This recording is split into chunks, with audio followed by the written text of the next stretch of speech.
नमस्कार, मैं हूं अमित कुमार।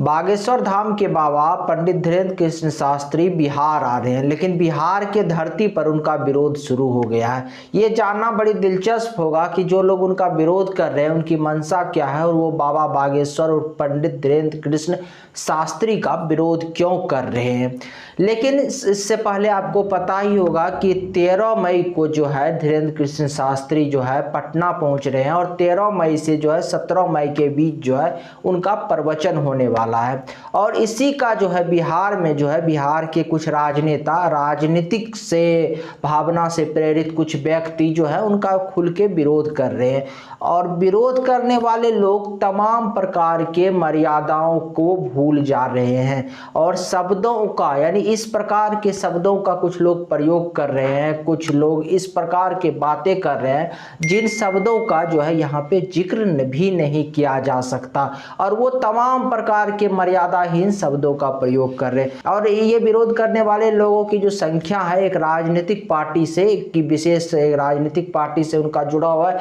या एक राजनीतिक पार्टी के जो नेता है, एक खास विचारधारा रखने वाले जो नेता है वही विरोध कर रहे हैं। और विरोध करने वाले लोगों को नाम लेकर यहाँ पे जो है उनको फुटेज देना भी ठीक नहीं होगा। और ऐसे कुछ लोग हैं, आप समझ ही गए होंगे पिछले कुछ दिनों से, अगर आप न्यूज देखते होंगे तो वो कौन लोग विरोध कर रहे हैं। लेकिन फिर प्रश्न यही खड़ा होता है कि आखिर विरोध कर क्यों रहे हैं। तो देखिए, राजनीति में जब भी कुछ की जाती है ना तो उसके पीछे जो होता है ना बहुत बड़ी महत्वाकांक्षा होती है, उसके पीछे बहुत बड़ी राजनीति होती है। पंडित धीरेन्द्र कृष्ण शास्त्री और बागेश्वर धाम वाले बाबा के विरोध का भी यही कारण है बिहार में। अब समझिए कि जब पंडित धीरेन्द्र कृष्ण शास्त्री बिहार आ रहे हैं तो उनका जो लोकप्रियता है पूरे देश में तो जान ही रहे हैं कितना है, और उनके लोकप्रियता अधिक होने के कारण एक अनुमान लगाया जा रहा है कि बिहार में जो उनके पटना स्थित नौबतपुर में जो उनका प्रवचन होने वाला है उनमें प्रत्येक दिन जो है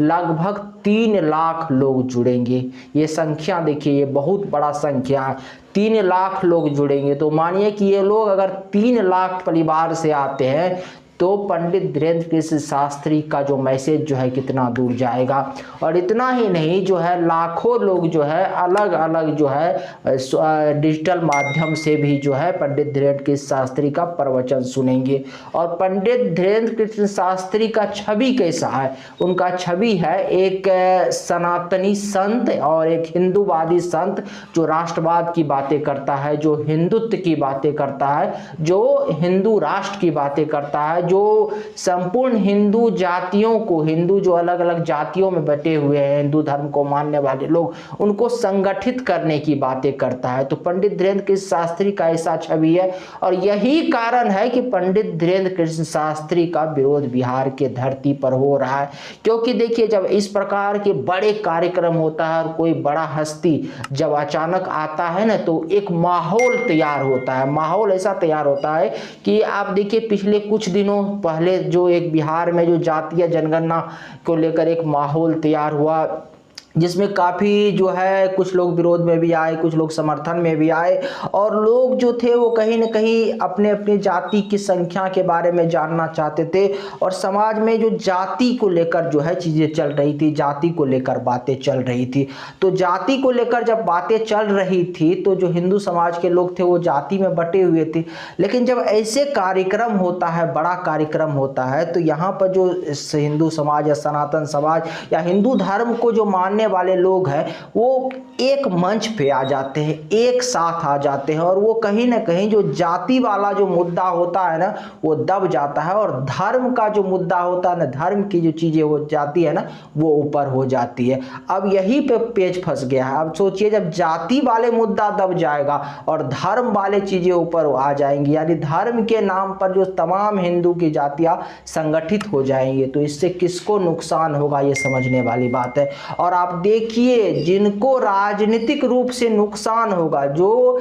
जाति को लेकर जो है राजनीति कर रहे हैं, जिसका जो राजनीतिक विरासत ही जो है जातिवाद पर आधारित है, जाति पर आधारित है, जाति केंद्रित जो राजनीति कर रहे हैं, उनको लगता है कि धीरेन्द्र कृष्ण शास्त्री के आने से, बिहार आगमन से जो उनका राजनीतिक कमजोर हो जाएगा। और इसीलिए जो है ये जाति रटने वाले और जाति की राजनीति करने वाले लोग जो है है धीरेन्द्र कृष्ण शास्त्री बागेश्वर धाम या बागेश्वर वाले बाबा का जो है बिहार में विरोध कर रहे हैं। उनको लगता है कि अगर हम विरोध नहीं करेंगे और बाबा के बारे में जो है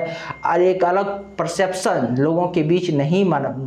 ये करेंगे तो हमारी जो जाति वाली जो राजनीति है वो कमजोर पड़ जाएगी और जो है इसका जो है खामियाजा हमको आने वाले चुनाव में देखने को मिलेगा, क्योंकि नज़दीक ही जो है लोकसभा चुनाव है 2024 में। और लोकसभा चुनाव के लिए इस बार जो 2024 में होने वाला है इसका जो है केंद्र जो है इस बार कहीं न कहीं देखा जा रहा है, केंद्र के रूप में बिहार को देखा जा रहा है, क्योंकि यहीं से जाति जनगणना का भी शोर यहीं से निकला, जाति जनगणना का भी आवाज़ यहीं से निकला। हिंदुओं के वोटर को जो एक हिंदुत्ववादी पॉलिटिक्स है उसके काट में, और कहा जा रहा है कि इस बार प्रधानमंत्री का चेहरा भी बिहार से ही होगा। तो देखिए ये तमाम लोग इसीलिए जो है इस बार विरोध कर रहे हैं। पहला तो कारण ये है कि उनको लगता है कि जो उनके जाति वाली राजनीति खतरे में आ जाएगा, इसीलिए विरोध कर रहे हैं। और दूसरा कारण है कि एक उनका जो वो सेकुलर ढांचा है और वो सेकुलर ढांचे में जो खुद को फिट होके जो है एक धर्म विशेष के वोटों का तुष्टीकरण करते हैं और उस धर्म विशेष के लोगों को खुश करने के लिए भी विरोध किया जा रहा है, क्योंकि उस धर्म विशेष के लोगों को ये समझाया जा रहा है कि यार धर्म विशेष के लोगों में ये बता दिया गया है कि ये बाबा जो है हिंदू राष्ट्र की बातें करता है, राष्ट्रवाद की बातें करता है, हिंदुओं की बातें करता है। तो जो लोग एक उस धर्म विशेष के वोटों को अपने पाले में करना चाहते हैं धर्म विशेष के तुष्टीकरण के लिए, तो उन लोगों को उस धर्म विशेष के हितैषी खुद को दिखाना पड़ेगा और खुद को इस तरह से साबित करना पड़ेगा। देखिए एक हिंदू संत जो बहुत बड़ा सनातन का संत है, हिंदू धर्म का प्रचारक है, जब वो बिहार आ रहा था तो हमने जो है बिहार के धरती पर उसका विरोध किया और इससे उन लोगों को लगता है इस देश के कुछ राजनेताओं को और खास करके बिहार के कुछ राजनेताओं को जो वो धर्म विशेष के लोग, आप समझ ही गए होंगे, बताने की आवश्यकता नहीं कि धर्म विशेष के लोग किसके बारे में चर्चा हो रही है। आप उन लोगों को लगता है कि ऐसा करने से उस धर्म विशेष के लोग खुश हो जाएंगे और धर्म विशेष के तुष्टीकरण करके वो वोट वहां पे संगठित हो जाएंगे और वो जब खुश रहेंगे तो उनका जो है टोटल वोट जो है चुनाव में हमको मिलेगा। तो ये दो कारण है जो बिहार में बागेश्वर धाम का या धीरेन्द्र कृष्ण शास्त्री की जो बिहार में आ रहे हैं उसका विरोध हो रहा है। आप समझ गए होंगे पहला कारण है कि उन लोगों को लग रहा है कि उनका जो जाति की राजनीति है वो खतरे में पड़ जाएगा। बागेश्वर वाले बाबा जब आएंगे तो हिंदू संगठित हो जाएगा, ऐसा माहौल बनेगा धर्म के नाम पर। और दूसरा लग रहा है इसीलिए किया जा रहा है ताकि एक धर्म विशेष के लोगों को जो है खुश किया जा सके, उसका तुष्टीकरण किया जा सके। अगर आपको हमारी जानकारी अच्छी लगी तो हमारे चैनल को सब्सक्राइब कीजिए, वीडियो को शेयर कीजिए। नमस्कार, धन्यवाद।